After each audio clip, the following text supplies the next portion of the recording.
গল্প পালঙ্কে আজ শুনবেন শ্রীরামচন্দ্রের অকাল বোধন এবং তার সাথে শুনবেন বাসন্তী পুজোর ইতিহাস।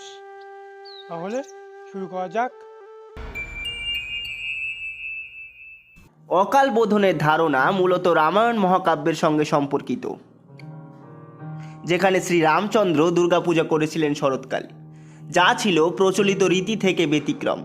এই কাহিনীটি দেবী দুর্গা শক্তি আহ্বান ও রাবণের বিরুদ্ধে যুদ্ধের প্রস্তুতির সঙ্গে জড়িত।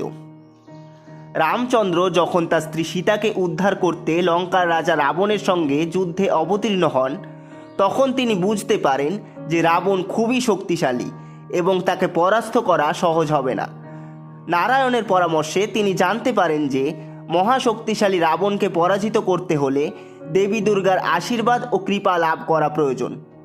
তবে দেবী দুর্গার পূজা সাধারণত বসন্তকালে করা হয়, কিন্তু রামচন্দ্র যুদ্ধের জন্য আর অপেক্ষা করতে পারবেন না।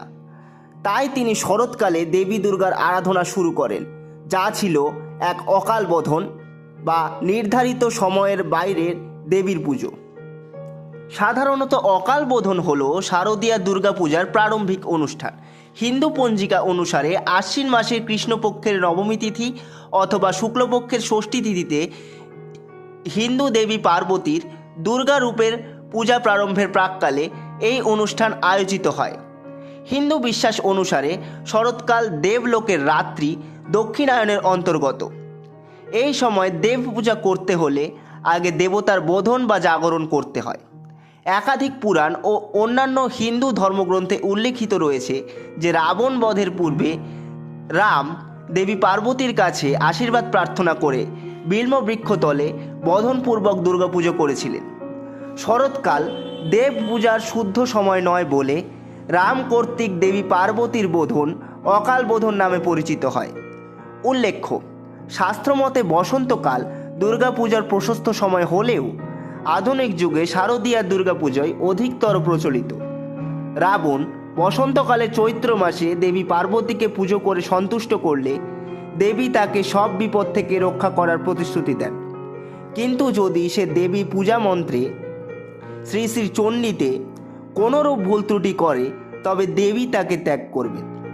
এই কারণে রামের সকল অস্ত্র রাবণের ওপর বিফল হয়ে যায়।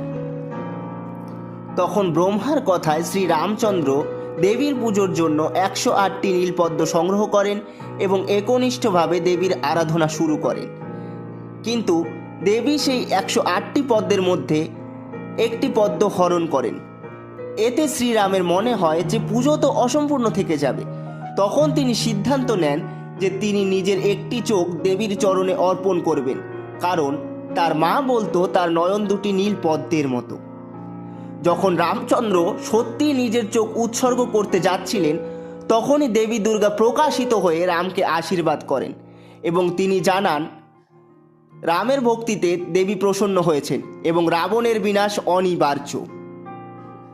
তারপর হনুমান দশমী তিথিতে রাবণ কল্যাণে শ্রী চণ্ডী পাঠরত বৃহস্পতিকে অজ্ঞান করে শ্রী চণ্ডী অশুদ্ধ করলে রাবণকে ত্যাগ করেন দেবী।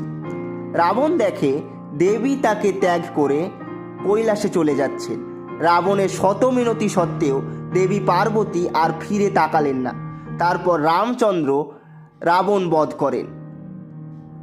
বর্তমান যুগে দেবীর অকাল বোধন রূপটিরও পুজো করা হয়ে থাকে।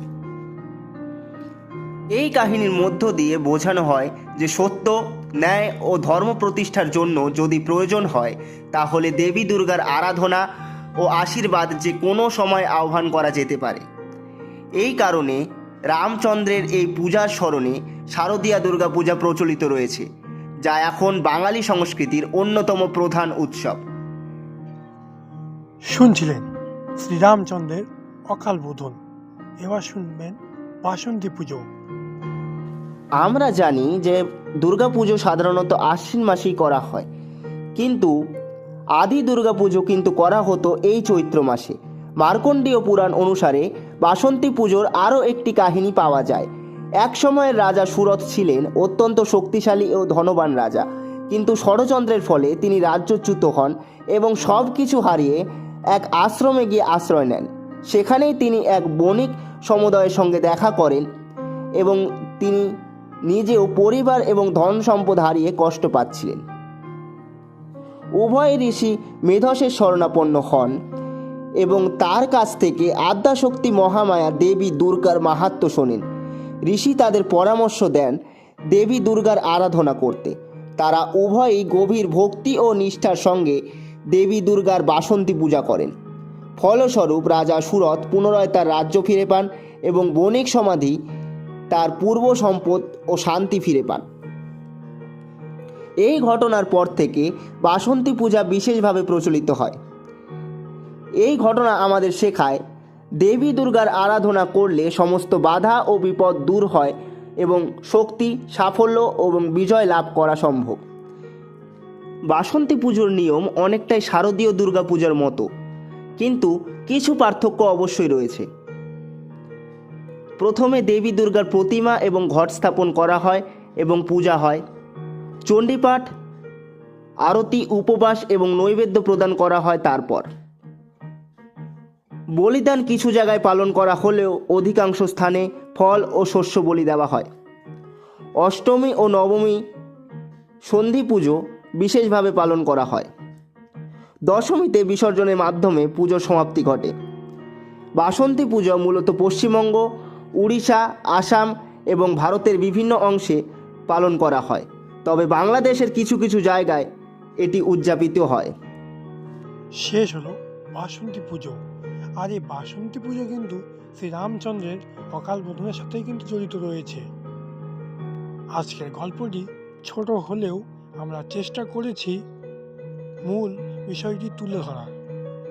আজ এ পর্যন্তই, ফিরছি আমরা পরের সপ্তাহে। ধন্যবাদ।